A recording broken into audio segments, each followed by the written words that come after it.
Hi everyone, and welcome back to another episode of Life of an Artrepreneur. I hope you're all doing very well. Ignore my hair if you're watching on YouTube. I literally look like an egg today. In fact, I might actually get my sunglasses because I'm looking at myself in that camera thinking, no. Do I put my little sunglasses on top?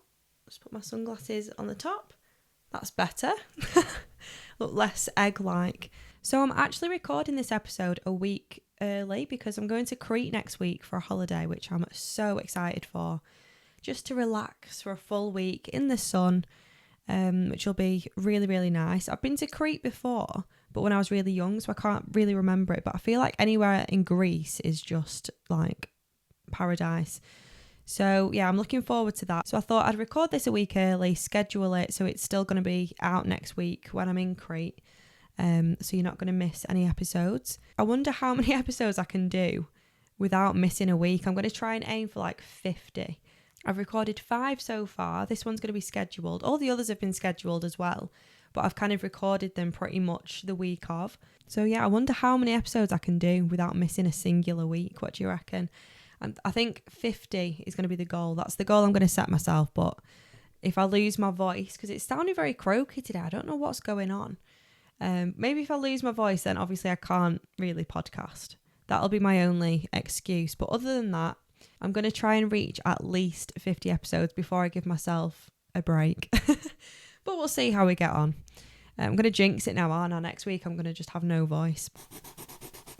So in this episode, I'm going to talk about brand recognition and how showing more of yourself really helps to engage with your audience. This is definitely something that I've done a lot more of, I feel like, the past sort of year or so. Initially, I was terrified to show myself, post any pictures, and, you know, especially talking to stories and uploading artist vlogs like I'm doing on YouTube now. Like, the thought of that, I'd be like, I can never ever do that. Like, how are people doing that? But then I guess the more you do like little bits of things, it kind of mounts up, and then you get to a point where you just don't really care anymore and you just go for it. And people love seeing like the face and the personality behind the artwork as well. It's a lot more engaging for your followers. Something that I weirdly learned actually when I was on my foundation diploma course at adult college was how people like watching people, which sounds really weird. But we're kind of naturally, like, our brains are naturally drawn to people. Like in our like psychology, we're just naturally drawn to faces. I learned that because I was doing loads of human portraits on my foundation course. I was literally studying everything there was to know about human portraits. So that's kind of how it came about. I wasn't just researching random facts. But it kind of makes sense because, for example, if someone you follow on Instagram puts a story on and it's got loads of text, the likelihood is you'll probably skip past that because you're quickly like flicking through those stories anyway. Like, you probably can't be bothered to read loads of text and like you just want to kind of flick through them all. So unless something really captures my attention, I'm straight away onto the next story.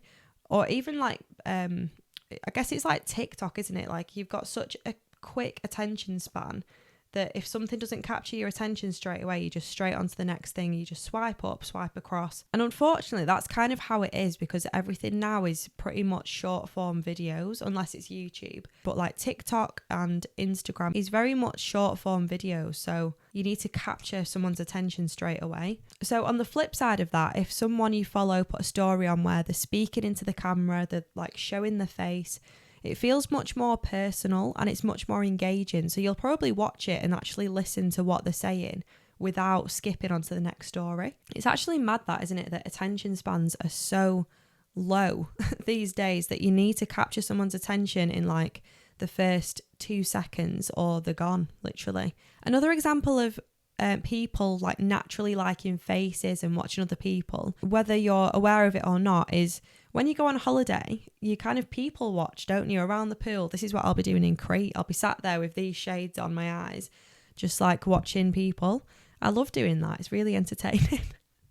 But yeah, that's kind of another good example that I didn't really think about, but I guess that's another form of it. But in terms of social media, I guess just showing your face and being relatable, you know, putting your personality out there is far more relatable than just putting like an image on and loads of text, because a lot of the times people will just swipe past it because they can't really be bothered to read it. So talking about relatable subjects can spark conversations and like bring more people to your social media.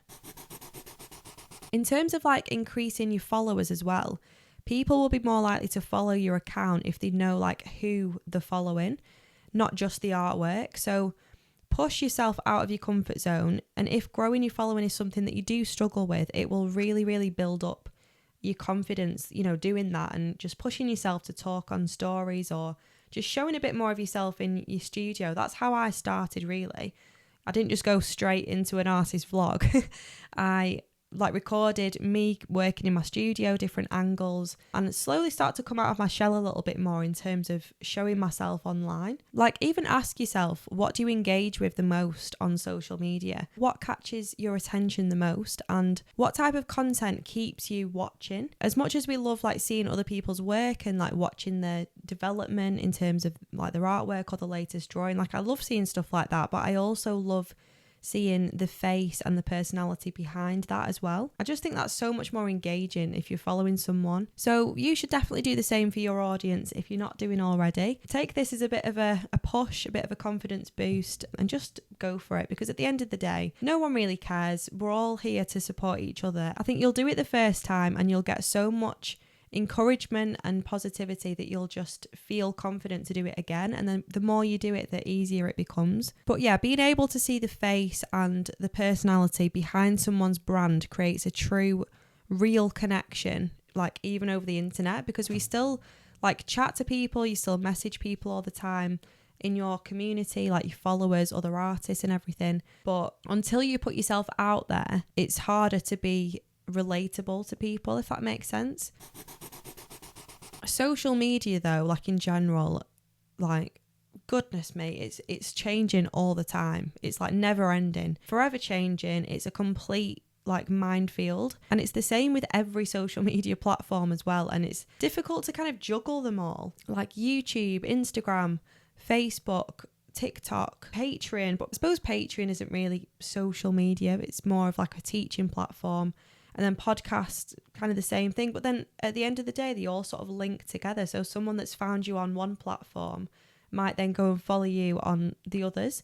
So you just never know how all your kind of audiences link across all different social media platforms. Every social media platform's aim is to keep people on their platform for as long as possible. So by creating engaging posts and like reels and stories and TikToks, short form videos, long form videos, that people can continue watching, means that your account will be pushed by the algorithm and therefore result in more viewers and hopefully more followers. So yeah, all in all, it's just a really good thing to show more of yourself.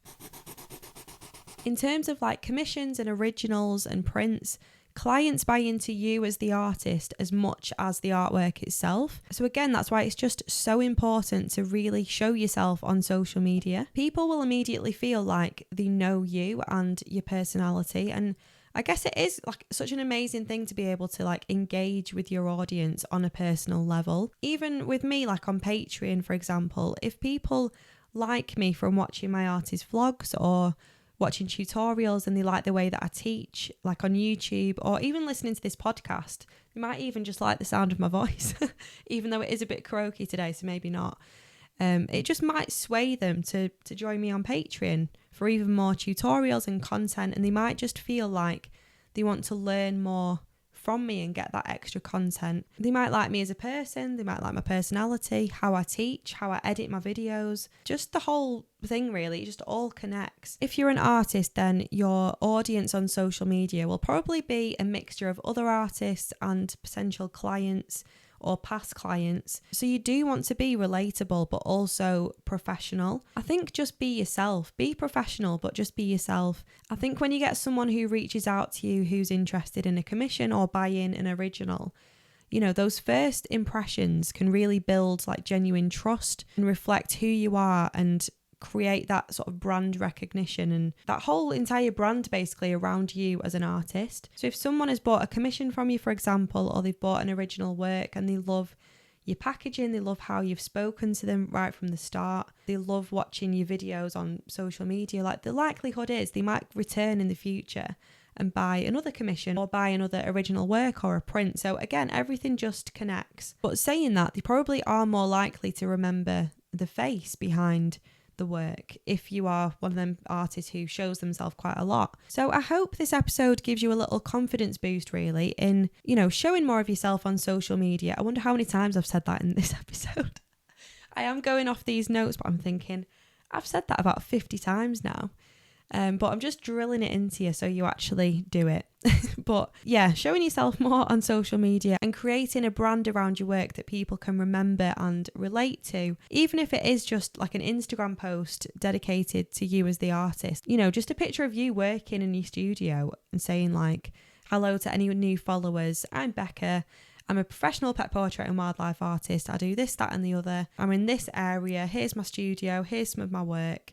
Like people just love relating to the artist. I think the art community in particular is so supportive, especially for pet portrait and wildlife artists, because I know not everyone feels super comfortable or confident in showing themselves and talking online, and that's okay. You don't have to. Some artists would rather let their work do the talking rather than chatting away like I am. But I always think it's nice for your followers to feel like they know the person behind the work. And you know what? It's actually been really nice to see so many other artists recently, putting themselves out there and showing the face a bit more. Because it's not easy to do, especially in the beginning. But we are very lucky in that aspect that the pet portrait and wildlife artist community is so supportive and positive. It definitely helps to kind of push you out of your comfort zone and, knowing that you'll have that encouragement and words of positivity afterwards, because it might just give you that extra bit of confidence. So it's easier to kind of keep doing it the next time. This is going to lead on nicely actually into next week's episode, where I'll be talking more in depth about the importance of branding. I've sort of touched on brand recognition in this episode, but it's so in depth that I thought I can't include it all in this episode. It'd be about 3 hours long.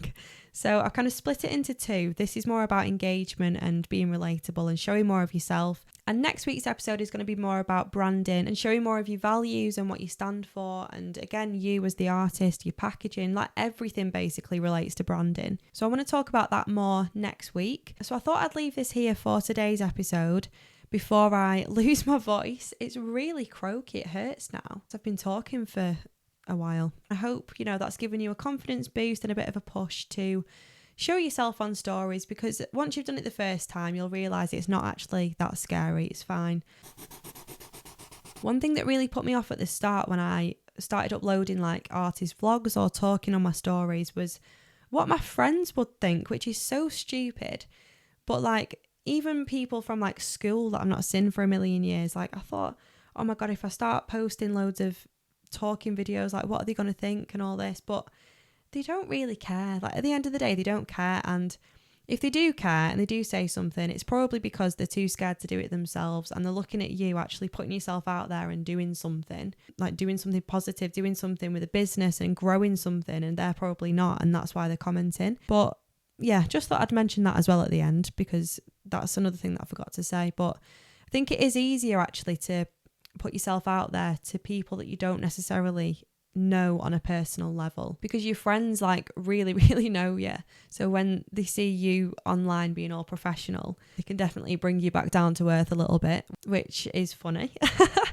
But yeah, I just thought I'd mention that at the end, because that's another thing that can be off-putting, but it's fine. At the end of the day, just go for it, and what's the worst that can happen, really? Not a lot. But yeah, thank you for listening to this episode of Life of an Artrepreneur. If you've been watching on YouTube, then please remember to give it a thumbs up and subscribe to my channel to see more art-related content, artist vlogs, podcast episodes and tutorials. And if you've been listening on Spotify or Apple Music, then not Apple Music, I'm not singing, Apple Podcasts, then please give it a 5-star review, because it really helps to push the podcast. So yes, thank you for listening, and I'll be back next week with a brand new episode. and a tan, hopefully, from Crete. So thanks for listening, and I'll see you next week.